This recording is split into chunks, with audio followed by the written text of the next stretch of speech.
Hi friends, welcome back to Josh kitchen. നമ്മളിന്ന് ഉണ്ടാക്കാൻ പോകുന്നത് ചിക്കൻ ഫിംഗേഴ്സ്. അപ്പോൾ ലോക്ക്ഡൗണൊക്കെ അല്ലേ, എല്ലാവരും സേഫ് ആയിരിക്കുമെന്ന് വിചാരിക്കുന്നു. അപ്പോൾ നമുക്കിത് എങ്ങനെ ഉണ്ടാക്കാമെന്ന് നോക്കാം. അപ്പോൾ നമുക്ക് ചിക്കൻ ഇതേപോലെ ചെറുതായി സ്ലൈസ് ചെയ്തെടുക്കണം. ഇനി നമുക്കിതിലോട്ട് ഒരു സ്പൂണ് മഞ്ഞൾപ്പൊടി ഇട്ട് കൊടുക്കാം, ആവശ്യത്തിന് ഉപ്പിട്ട് കൊടുക്കാം, പിന്നെ ഒരു സ്പൂണ് കുരുമുളക് പൊടി ഇട്ട് കൊടുക്കണം. ഇനി ഒരു സ്പൂണ് കശ്മീരി ചില്ലി നമുക്കിതിലോട്ട് ഇട്ട് കൊടുക്കാം. പിന്നെ ജിഞ്ചർ ഗാർലിക് പേസ്റ്റ്, ഒരു അല്പം വിനാഗിരി ഒഴിച്ചു കൊടുക്കണം. ഇനി നമുക്ക് 1 ഗ്ലാസ് പാൽ ഒഴിച്ചു കൊടുക്കാം. എന്നിട്ട് ഇത് നന്നായി മിക്സ് ചെയ്തെടുക്കണം. അതിനുശേഷം നമുക്കിതൊന്ന് 2 മണിക്കൂർ ഒന്ന് അടച്ചിട്ട് റെസ്റ്റ് ചെയ്യാൻ വെക്കണം. ഇപ്പോൾ ഓൾമോസ്റ്റ് 2 മണിക്കൂർ കഴിഞ്ഞിട്ടുണ്ട്. നമുക്ക് ചിക്കൻ ഒന്ന് ഫ്രൈ ചെയ്തെടുക്കാൻ വേണ്ടിയിട്ടുള്ള പൊടി തയ്യാറാക്കാം. അതിനായി 3 വലിയ സ്പൂൺ മൈദ, ഒരു 1/2 സ്പൂൺ കോൺഫ്ലോർ, പിന്നെ ഒരു 1/2 സ്പൂൺ കശ്മീരി ചില്ലി, പിന്നെ ആവശ്യത്തിന് ഉപ്പും കൂടി ഇട്ടിട്ട് നമുക്ക് നല്ലപോലെ ഒന്ന് മിക്സ് ചെയ്തെടുക്കാം. ഇനി നമ്മൾ നേരത്തെ എടുത്തു വെച്ച ചിക്കനിലോട്ട് ഒരു കോഴിമുട്ട നമുക്ക് ഇതേപോലെ ഒഴിച്ചു കൊടുക്കാം. എന്നിട്ട് നന്നായിട്ടൊന്ന് മിക്സ് ചെയ്തെടുക്കാം.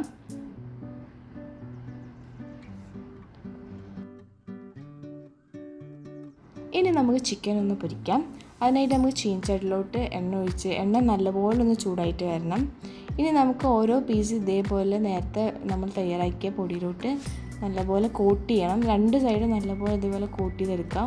ഓരോന്നായിട്ട് ആക്കി നമുക്കിങ്ങനെ എല്ലാതും സെറ്റ് ചെയ്ത് വെക്കാൻ പാടില്ല, വെള്ളം ഇറങ്ങും. അപ്പോൾ ഇങ്ങനെ ആക്കി നമുക്ക് ഇതിലോട്ട് ഇട്ട് കൊടുക്കാം. അപ്പോൾ ഓരോന്ന് ഇതേപോലെ നമുക്ക് കോട്ട് ചെയ്തെടുത്തിട്ട് ഫ്രൈ ചെയ്തെടുക്കാം.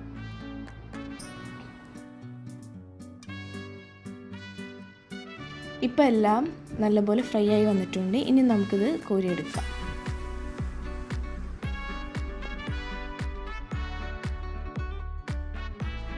അപ്പോൾ നമുക്കിനി ഇതേപോലെ തന്നെ ബാക്കിയുള്ളതെല്ലാം പൊരിച്ചെടുക്കാം.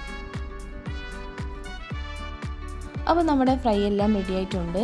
ഇനി നമ്മൾ നേരത്തെ പ്രിപ്പയർ ചെയ്ത പൊടിയിൽ ഒരു അല്പം അരിപ്പൊടിയും കൂടി ചേർത്തിട്ടൊന്ന് മിക്സ് ചെയ്തെടുക്കണം. നമുക്കിനി ആവശ്യത്തിന് ഉപ്പും കൂടി അതിലോട്ട് ചേർക്കാം. ഇനി നമുക്കിത് നല്ലപോലെ വെള്ളം ചേർത്ത് ഒന്ന് കുഴച്ചെടുക്കാം. അപ്പോൾ ഇതേപോലെ ബോളാക്കി എടുക്കണം. ഇനി നമുക്കിത് നല്ലപോലെ ഒന്ന് പരത്തിയെടുക്കാം. പരത്തിയെടുത്ത ശേഷം നമുക്കിതൊന്ന് ഇതേപോലെ 4 സൈഡും കട്ട് ചെയ്തെടുക്കണം. ഇനി നമുക്ക് ഇതേപോലെ കട്ട് ചെയ്തിട്ട് ചെറിയ ചെറിയ പീസാക്കി എടുക്കാം.